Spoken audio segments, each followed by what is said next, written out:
MIT Massachusetts institute of technology అంటారు. దానికి సంబంధించినటువంటి ప్రతి లైవ్ లెక్చర్స్ కూడా మీకు అందుబాటులో ఉంది. అంతేకాకుండా భారత ప్రభుత్వం స్వయం అనే ఒక పోర్టల్ని తీసుకొని వచ్చేసి భారతదేశంలో ఉన్నటువంటి ది బెస్ట్ టీచర్స్ చేత ఆన్లైన్ లెక్చర్స్ చెప్పించేసి ఫ్రీగా అందుబాటులో తీసుకొచ్చింది. సో మీకు చదువుకోవాలన్నటువంటి తృష్ణ ఉండాలే కానీ ఇప్పుడు ఏడ్చినందువల్ల ఉపయోగం లేదు, జరగాల్సిన నష్టం అయితే జరిగిపోయింది. సో ఇక్కడి నుంచి అయినా కానీ మీరు సరైనటువంటి ఎక్కడైతే మీరు మిస్టేక్ అయి ఉంటారో సో దాని నుంచి రికవరీ అయ్యి బాలు నేలకేసి కొట్టినప్పుడు ఎంత వేగంగా అయితే తిరిగి మళ్ళీ వస్తుందో చేతికి, అంతే వేగంతో మీరు రివ్యాంప్ చేసుకోవాల్సినటువంటి అవసరం అయితే ఉంది. సో మీరు ఇక్కడ ఎంసెట్లో కానీ వీటిలో కానీ పెద్ద కాంపిటీషన్ ఏముండదండి. మీకు మంచి రివార్డు కూడా వస్తుంది, మంచి ఆర్ఓఐ కూడా ఉంటుంది అనమాట. సో ప్రైవేట్ యూనివర్సిటీ ఎగ్జామ్స్ అనేటువంటి బిట్సాట్ అనుకోండి, విట్ త్రిబుల్ కానీ, ఎస్ఆర్ఎం జేడబ్ల్యూ కానీ, మణిపాల్ కానీ, అదేవిధంగా శివనాడార్ కానీ, అమృత కానీ, సో ఇవన్నీ కూడా బ్రాండ్స్ ఎగ్జామ్స్. సో వీటిలో కూడా మీకు పెద్ద కాంపిటీషన్ ఏముండదు.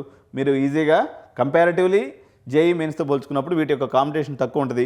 అదేవిధంగా ప్లేస్మెంట్స్ కానీ, స్ట్రాటజీస్ కానీ, వాళ్ళు నెంబర్ ఆఫ్ కంపెనీస్ తీసుకురావడం కానీ, మంచి లెక్చరర్స్ని పెట్టుకోవడం కానీ, ఇండివిజువల్గా దగ్గరుండి ఐఐటీస్, ఉదాహరణకి ప్లక్ష యూనివర్సిటీ ఉందండి, నాకు తెలిసిన కాడికి అది ఐఐటి హైదరాబాద్కి ఏమాత్రం తక్కువ కాదు. కానీ చాలామందికి ఈ విషయం తెలియదు. సో భారతదేశంలో క్యూఎస్ ర్యాంకింగ్ అని ఒక కాన్సెప్ట్ ఉంది.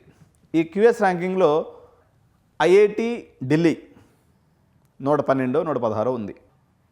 100కు లోపల క్యూఎస్ ర్యాంకింగ్ ఉన్న యూనివర్సిటీసు డబ్బులు పెడితే మీకు సీట్లు ఇచ్చేదానికి మస్తు కాలేజీలు రెడీ ఉన్నాయి. Russell group of colleges, Russell group of universities UK నుంచి భారతదేశంలో అడుగుపెట్టింది.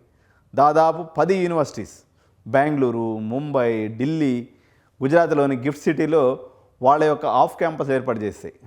కేవలం ఒక 50 లక్షల రూపాయలు పెట్టేస్తే మీరు బాధపడాల్సినటువంటి అవసరం లేదు. ఇప్పుడు ఈవెన్ ఎస్ఆర్ఎం విట్టు వీటికి పోయినా కానీ మీరు 30 లక్షల హాస్టల్తో కలిపి ఖర్చు అవుతుంది. సో మీకు ఇంటర్నేషనల్ డిగ్రీ వస్తుంది. క్యూఎస్ ర్యాంకింగ్ బిలో 100 లోపు, అంటే ఐఐటికి మించినటువంటి స్టాండర్డ్ ఉన్నటువంటి కాదు. భారతదేశంలో ఏంటంటే అండి, మీకు 0.86% యాక్సెప్టెన్స్ రేటు. మీరు హార్వర్డ్ యాక్సెప్టెన్స్ రేటు కూడా 2.5 to 3%.